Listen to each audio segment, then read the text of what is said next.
युवराज, कविराज, कविराज, तुम्ही सुखरूप आहात हे पाहून खूप आनंद वाटला आम्हाला. पण हे असं न सांगता सवरता जातात. यापुढे याद राखा, एकट्यानं जायचं नाही, आमच्या सोबत राहायचं. जी. आणि का गेला होता? युवराज, सरनौबतांचा जवाब येत नव्हता म्हणून त्यांना समजवायला. कविराज,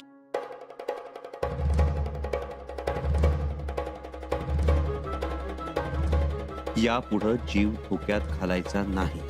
जी, पुन्हा कसूर होणार नाही.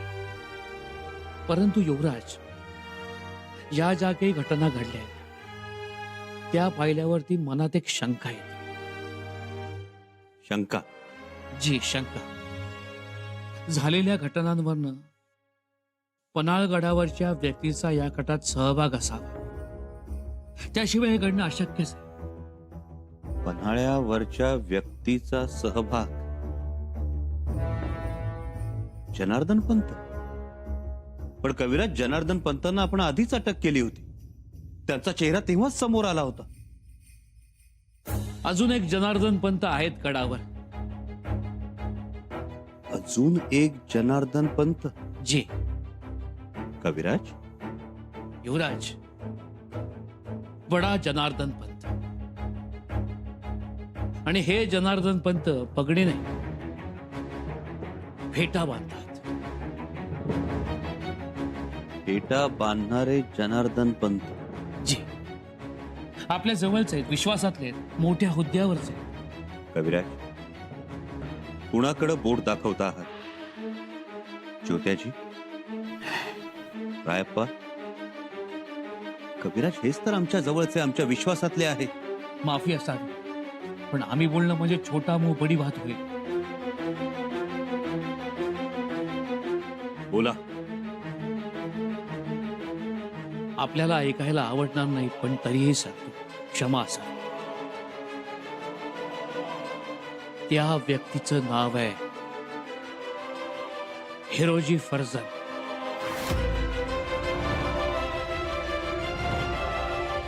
काय? हिरोजी काका? नाही नाही कविराज, तुमचा नक्कीच काहीतरी गैरसमज झालाय. कदाचित घडल्या प्रकारामुळे किंवा आमच्यावरच्या प्रेमामुळे तुम्हाला सगळ्यांवरच संशय येतो. नाही कविराज, तसं काही नाही, नसे. आम्हाला जे पटलं वाटलं ते आम्ही बोललो. आप तहकीकात कर सकते हैं. तहकीकात करण्याचा प्रश्नच उद्भवत नाही कविराज. आमच्या समोर हिरोजी काकांनी मृत्यूला मिठी मारलीये. आग्र्यात आबासाहेबांच्या पलंगावर झोपलेत ते. नाही कविराज, हिरोजी काकांविषयी मनात शंका ठेवू नका. क्षमा.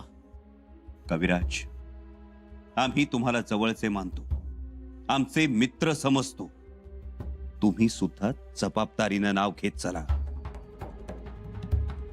आमचा हेतू. कविराज, हिरोजी काकांनी आबासाहेबांना वाचवलंय, स्वराज्य वाचवलंय, हे तरी लक्षात घ्या. ठीक? यापुढे ही गोष्ट लक्षात असू द्या.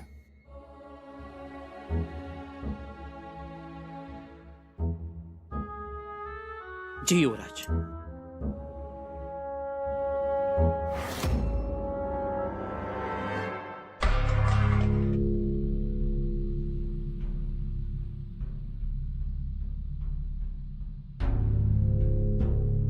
दादा, अरे सोन्याचा घास खाल्लाय मी, मला ही असली न्याहारी.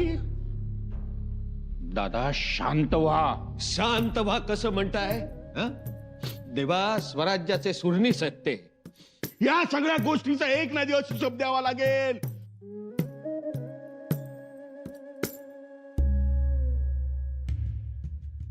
पण या सगळ्याला तुम्ही कारणीभूत आहात. तुमच्यामुळे ही अशी दुर्दशा झाली आमची. आमच्यामुळे? हो, तुमच्यामुळेच. तुमच्यामुळेच म्हातारपणात असं कोठडीत खितपत पडावं लागतंय. ऐन वेळी जवळची माणसं बदलली म्हणून ही वेळ आली. हो, पण केवढ्याला पडलं हे? आम्ही अजूनही सांगतो, सरळ माफी मागून मोकळे हो. माफी हे? ओ त्यात कसला कमीपणा. माफी मागू, मन मोठं आहे त्यांचं, मोठ्या मनानं माफही करतील. दादा कोणापुढेही गुडघे टेकणार नाहीत. स्वराज्याचे सुरनीस आहेत ते. सगळं मान्य आहे, पण आता माफी मागण्याचा शहाणपणा आहे. पेशवे म्हणतात ते काय अगदीच चुकीचं नाही. काय मी माफी मागायची? मनापासून मागू नका, पण सुटका करून घेण्यात तरी मागा. म्हणजे खेळी म्हणून माफी मागायची असं म्हणताय?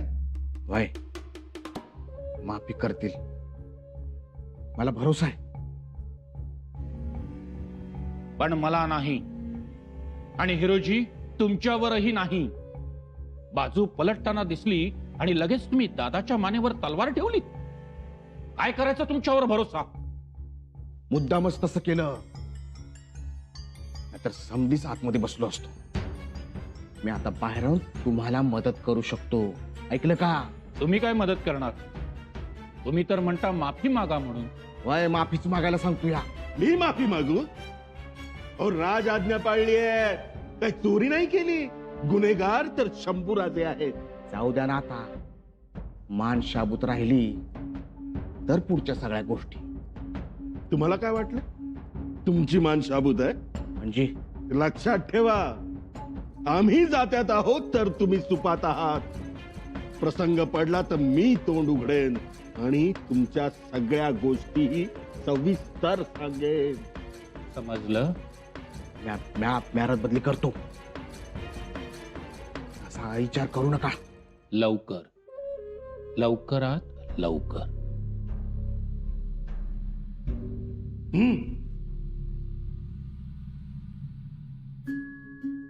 मामासाहेब, ऐन मोक्याच्या प्रसंगी आला. अहो आलो म्हणजे काय, येणारच होतो, पण तळबिडत आलेली वावटळ कशी थोपवायची याचा थोडा विचार करत होतो. आम्ही चातकासारखी तुमची वाट बघत होतो. आणि आमची अवस्था काही वेगळी होती होय. आम्हासनी बी तुम्हासनी भेटायचं होतं, पण तळबिडत आलेल्या त्या कारभाऱ्यांच्या मनातला कावा कोणता, त्यांना काय कट कारस्थान करायचे, त्यांची झेप किती याचा थोडा अंदाज घेत होतो. मामासाहेब, तुमचा विचार गडावर आल्यावर बदलला का? नाही, बदलायचा काही सवालच पैदा होत नाही. महाराजांनंतर तुम्ही, हे माझं कवाच आधीपासूनच ठरलं होतं. पण काय आहे, त्या तळबिडात अनाजी पंथाला संशय येऊ नये, शब्दाला शब्द लागू नये. तो जर लागला असता तर ते सगळे कारभारी रायगडाला निघून गेले असते, आणि मग तुमच्या समोर त्यांचं खरं रूप मला दाखवताच आलं नसतं. म्हणून यो समजा आटापिटा. मामासाहेब, अगदी आबासाहेबांसारखे आमच्या पाठीशी उभे राहिला. आता सेनापतीनं राजाच्या मागं उभं राहायचं नाही तर मग कुणाच्या मागं उभं राहायचं? पण मामासाहेब, तुम्ही आल्यामुळं सगळं पारडं फिरलं. अहो आमचं राहू द्या, आम्ही आमचं कर्तव्यच पार पाडलं. पण आता तुम्ही एक काम करायचं, पन्हाळ्यावर थांबायचं नाही, लगोलग रायगड जवळ करायचं. सिंहासन रिकामं ठेवणं बरं नाही. मामासाहेब, आता महाराजे बसले, बसू दे. अहो असं म्हणून चालतंय का? स्वराज्य चालवणं सोपं आहे का? स्वराज्यामुळे केवढी आव्हानं पडली आहेत. आमच्या ताईसाहेबांना राज्यकारभाराचा काही पोच आहे का? ते काही नाही, तुम्ही निघायचं म्हणजे निघाय. मी म्हणतो उद्याच निघा. नाही मामासाहेब, उद्याच नाही निघताय. इथल्या कामांचा निपटारा करायचा, शिवाय राज्यकारभाराची घडी बसवली पाहिजे. वय घडी तर बसायलाच पाहिजे, पण त्याआधी कैदेत असलेल्या कारभाऱ्यांचा विचार व्हायला पाहिजे. त्यांचा काही विचार करायचा? त्यांनी विचार करायला पाहिजे होता. युवराजासने कैद करायला आलते, जेरबंद करायला आलते. तुम्ही पाहिलं की तुमच्या डोळ्यांनी. पण जुनी जाणती माणसं आहेत ती, हं. पश्चाताप झालाय त्या. असं काय करून बसलो म्हणून मोरपंत बारक्या पोरावानी रडत बसले. आणि ते आनाजी पण तानाजी पण दाखवत नसले तरी आतून हल्लेत, लक्षात येतं ना. थोडं थांबा आणि मग बघा गंमत.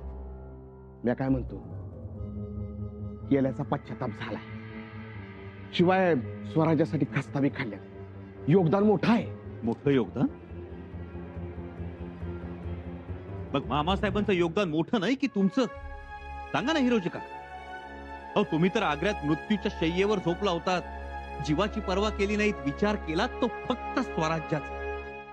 अहो केवढा त्याग, केवढी निष्ठा. त्याग म्हणजे हिरोजी फर्जन. स्वराज्य निष्ठा म्हटलं तरी हर एक मावळ्याच्या तोंडी तुमचं नाव येतं, आणि तुम्ही अशा राजद्रोह्यांची रदबदली करावी. युवराज, माझा उद्देश अहो कसला उद्देश घेऊन बसला हिरोजी काका? जेरबंद करायला आले होते आम्हाला, जेरबंद.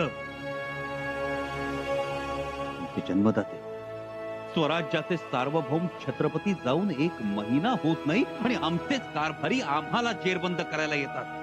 अहो युवराज, पण एक गोष्ट लक्षात ठेवा हिरोजी काका, माफी चुकीला देता येते, दखलबाजीला नाही. पण मी काय म्हणतो,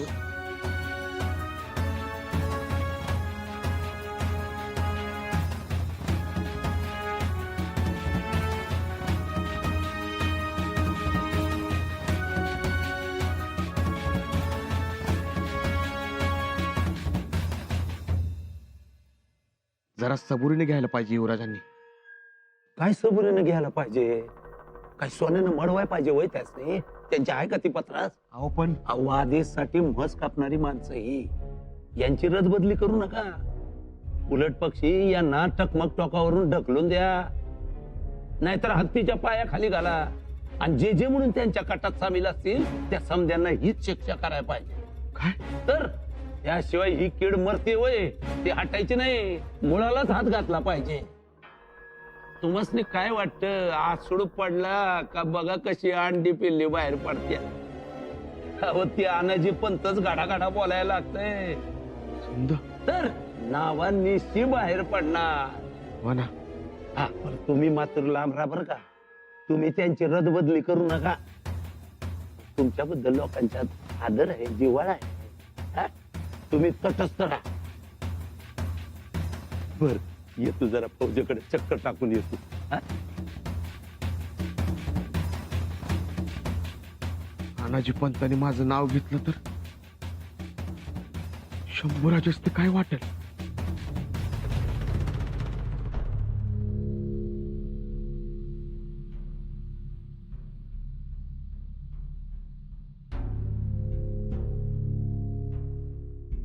युवराज,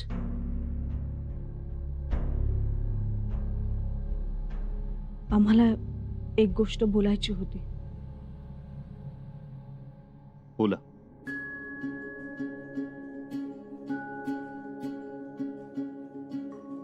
स्वराज्यात कारभाऱ्यांनी आपल्या विरुद्ध उठाव केला, आपल्या विरुद्ध कारस्थानं रचली. हा संदेश बाहेर जाता कामा नये. संदेश बाहेर गेला नसेल असं वाटतं तुम्हाला? नाही वाटत अजून तरी आम्हाला, कारण या कटकारस्थानात कारभारीच आहे. परक्या माणसाचं नाव अजून तरी समोर येत नाही. तरीही गोष्टी बाहेर जातात. युवराज, कटकारस्थानांच्या गोष्टी म्हणजे शत्रूला संधी. तो सहज शिरकाव करू शकतो. येसू आम्ही कटकारस्थानाचं नामोनिशान सुद्धा ठेवणार नाही. म्हणजे कोणी कटकारस्थान केलं होतं याचा मागमूस तर ठेवणार नाहीच, पण इथून पुढे कोणी कटाचा विचार जरी केला ना तरी त्याचा थरकाप उडेल. आपण त्यांना शिक्षा ठोठावणारच. स्वराज्यात दगाबाजीला थारा नाही. सर्व गोष्टींचा विचार करून निर्णय घ्यावा आपण. येसू, येसू, या दगलबाजांचा जास्त विचार करू नका तुम्ही. आज मामासाहेब आपल्या बाजूला उभे राहिले म्हणून तरलो आम्ही, नाहीतर हे कारभारी बाहेर आणि आम्ही कैदेत असतो. त्यामुळे आम्ही जो काही निर्णय घेऊ तो योग्यच असेल. तुम्ही निर्धास्त असा. शिवाय हे जे कारभारी समोर आले ते उजेड असले, अंधारातले अजून बाहेर यायचे. ते येतील तेव्हाच कारस्थानाचा खरा चेहरा समोर येईल. तोपर्यंत सगळी खबरदारी घेतली जाईल.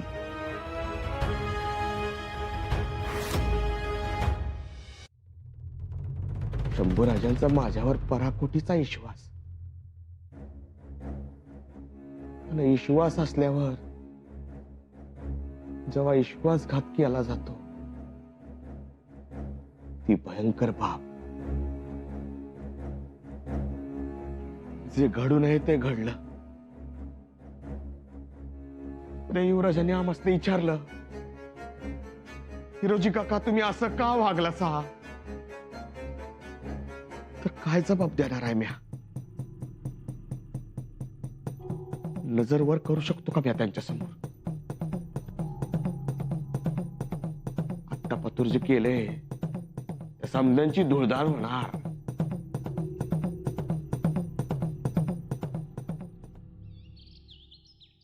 पन्हाळगडावरच्या या छोटेखानी दरबारात आम्हाला कविराजांना नावाजायला आवडेल. कविराज या, असे सामोरे.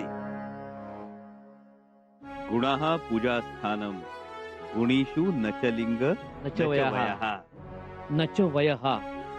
7 शतक. 7 शतक मधील ही पंक्ती आहे.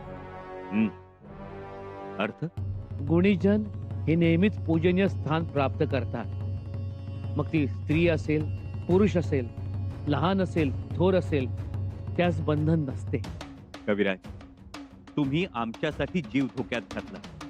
आमच्यासाठी तुम्ही सरनोबतांकडे गेलात, त्यांचं मन वळवण्याचा प्रयत्न केला. आम्ही तुम्हाला गुणीजन म्हणून नावाजत आहोत, गौरवत आहोत.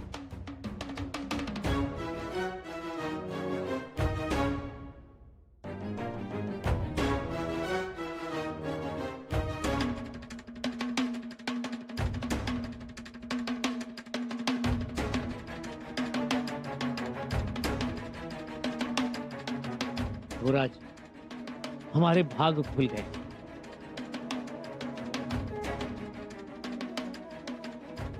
आणि ज्यांच्या मुळे पारडं फिरलं ते सरनोबत हंबीरराव मोहिते. मामासाहेब आमच्या पाठीशी प्रखर निष्ठेनं उभे राहिले, शिवविचार जागृत केला. तुम्हाला आमच्याकडून मानाची तलवार.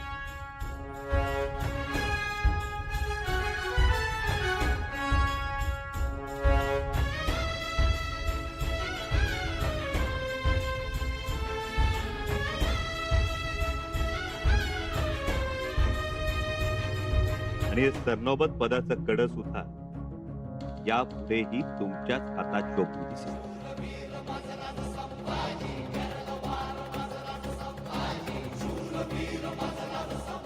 युवराज, अहो प्राण जाईल पर स्वराज्य निष्ठेत खोट पडणार नाही.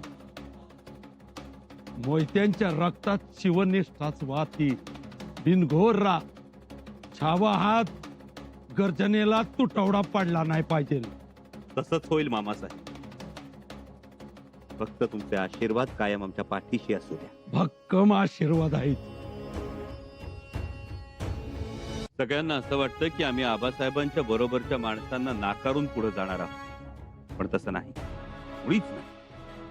आबासाहेबांच्या बरोबर राहून तयार झालेली माणसं सुद्धा आम्हाला पूजनीय, आणि अशाच काही माणसांना आम्ही आज नावाजणार आहोत. वाह वाह, कुणाच नाव असतंय? बाबाजी ढमढेरे, हिरोजी काका. हिरोजी काका दिसत नाही. अभय, त्यांना बोलवणं गेलं नाही? बोलवा तुम्ही. पगार कुठं आहेत ते? घात झाला धनी. काय झालं? हिरोजी काका पन्हाळ्याचा खजिना घेऊन पळालं. खबर पक्की आहे? खबर खात्रीशीर आहे. हिरोजी काका खजिना घेऊन पळालं. हिरोजी काका?